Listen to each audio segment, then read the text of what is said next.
Olá a todos! O Fórum Legal de hoje faz parte de uma série de 2 programas sobre assédio moral. O primeiro fala o que é assédio moral e como saber se você é vítima dessa prática. Já o segundo orienta como denunciar o assédio moral à Justiça do Trabalho e às demais autoridades competentes. Se você perdeu algum de nossos programas, acesse o site www.sintoresp.com.br e clique na logo do Fórum Legal que fica do lado direito da tela. Lá você encontra todos os nossos programas para assistir quando quiser. Tudo sobre assédio moral você confere aqui no Fórum Legal. Olá a todos! Começa agora o programa Fórum Legal. Hoje vamos continuar falando sobre assédio moral. E se você não assistiu ao programa da semana anterior, confira tudo sobre assédio moral aqui no Fórum Legal.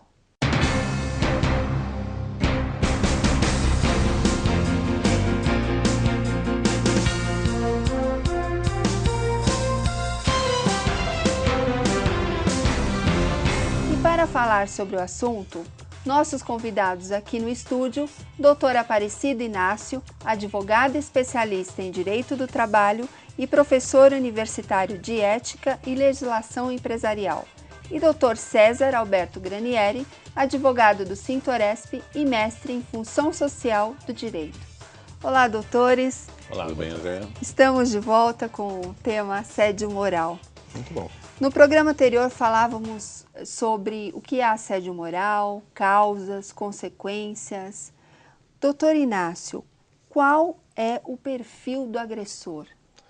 Como nós dissemos, o agressor geralmente é o chefe, o diretor, o gerente, o filho do dono ou até o dono da empresa. É o dono ou até, muitas vezes, o filho do dono. Mas ele tem uma forma de agir. Então é possível que os trabalhadores identifiquem, com esses exemplos que eu vou dar, alguns assediadores que talvez estejam aí do lado dele agora quando eu estou falando.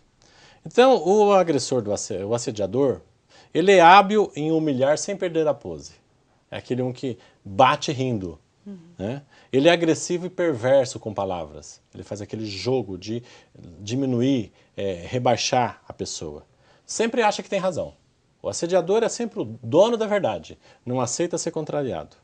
Às vezes também ele é inseguro. Ele é complexado. Ou é até intolerante, não aceita ser contrariado. É o tipo, muitas vezes, também o carrasco. Ele bajula os seus superiores para depois ir lá castigar os subordinados. Tem aquele outro que é o falso bonzinho, que é amigo de todo mundo, mas que no final puxa o tapete e acaba prejudicando todos do seu departamento. Também tem aquele que é incapaz de liderar. E diante dessa sua incapacidade, ele se torna um agressor, se torna violento ou se torna um assediador. E há o incompetente, aquele que colocaram ele ali porque ele é amigo de alguém, porque é apadrinhado por alguém, e para se manter no lugar, ele tem que ser agressivo, tem que ser violento. Né? Muitas vezes a gente identifica o agressor como se identifica um cachorro pitbull.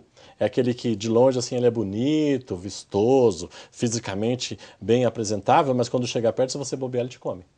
Então essa é mais ou menos assim, as características do agressor, do assediador no campo trabalhista que a gente tem detectado. E quais são as vítimas mais frequentes? As vítimas mais frequentes são pessoas que estão em condições inferiores a ele. Todas as situações que nós estamos identificando aqui, exemplificando, ocorrem no campo do trabalho, no meio ambiente de trabalho.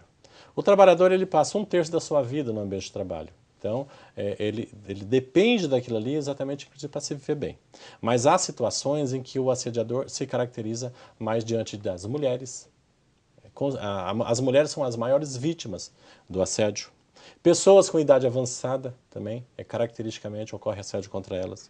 Pessoas em situações de instabilidade provisória, tipo dirigentes sindicais que estão trabalhando, cipeiros, deficientes ou doentes que estão retornando de afastamento previdenciário. Gestantes que também sofreram assédio em razão da sua instabilidade. Pessoas com deficiência. Pessoas com deficiência física e também os os gays, as lésbicas, os transexuais, e aí já é caracteristicamente mais o chamado assédio horizontal. Esse grupo geralmente ele é assediado por seus próprios pares em razão da sua opção sexual. As mães ou mulheres ou pessoas, as pessoas obesas ou com sobrepeso, as mães solteiras, as negras, ou, e como você disse, pessoas com deficiência. São os grupos mais sensíveis ao assédio, o que não significa que não ocorra entre outros. Que qualquer outra pessoa possa sofrer Recentemente, um assédio. executivo de um banco entrou com um processo porque o presidente do banco assediava ele. E foi condenado, o banco foi condenado. Doutor César, o que fazer quando ocorre o assédio moral? A quem denunciar? Como recorrer? Havendo a identificação, a primeira motivação da pessoa é conseguir produzir elementos que sirvam para que ele possa, na junção desses elementos, comprovar a existência de que ele está sendo vítima do assédio moral. São as chamadas provas, né? E no caso disso, ele constituindo, ele pode procurar principalmente os seus entes de classe, que são os sindicatos, associações, também tem o Ministério Público, que está aí para poder estar avaliando até com mais poderes sobre a possibilidade da existência do assédio moral no local de trabalho.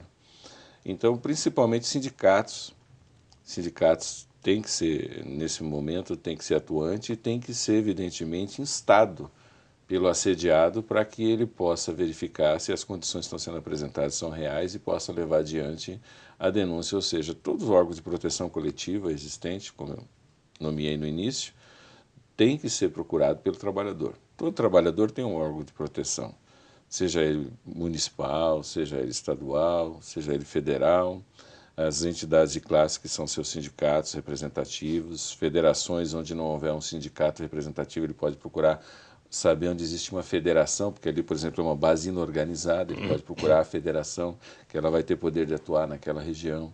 Então, há sempre um órgão de proteção próximo. É que a maioria das vezes o trabalhador não tem conhecimento desse fato. Por incrível que pareça, eles desconhecem a existência do seu próprio sindicato, ou o que o seu próprio sindicato pode fazer para si. Então, eu acredito que havendo características e havendo a identificação do assédio, ele tem que procurar, sim, imediatamente um órgão que possa lhe dar essa proteção. Doutores, vamos para um breve intervalo? Vamos. Não saia daí, a gente volta já já.